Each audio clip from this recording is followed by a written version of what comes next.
In Sunday's Gospel, we see Jesus preaching to the crowds and the disciples, warning us about following the Pharisees' example. He tells us to listen to what they do, but not to follow their actions, for they don't practice what they preach.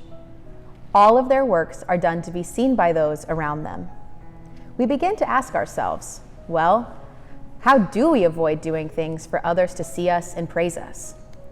Jesus' answer? Humility. The scripture has made me think about those in my life who love through deeds and not words. I have been lucky enough to have supervisors and friends who I have been able to look up to and learn under for how to live this out.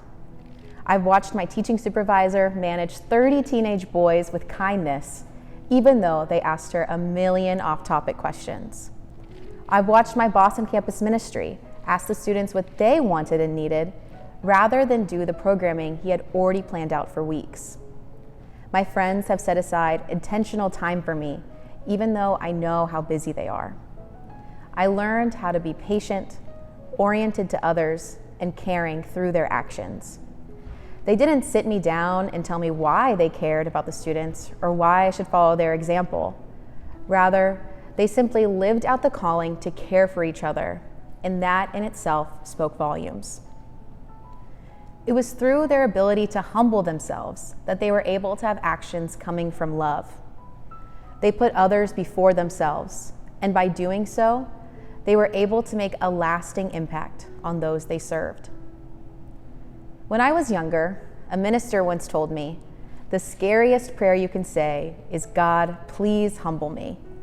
And while I do admit the process of being humbled is scary and messy, as I have been there many a times, the outcome of this prayer has been that of freedom. Freedom from the desire to impress others or do everything so you don't let others down. You become free to see and do the things God is calling you to." As we encounter this gospel more deeply on Sunday, we can begin to ask ourselves, who are the people that lead with action rather than words in our own lives? Where are the moments in your life that you find yourself doing things for looks? What if, instead of doing things only to look good, we allowed ourselves to be humbled by God in order that we may do things that show love to those we meet?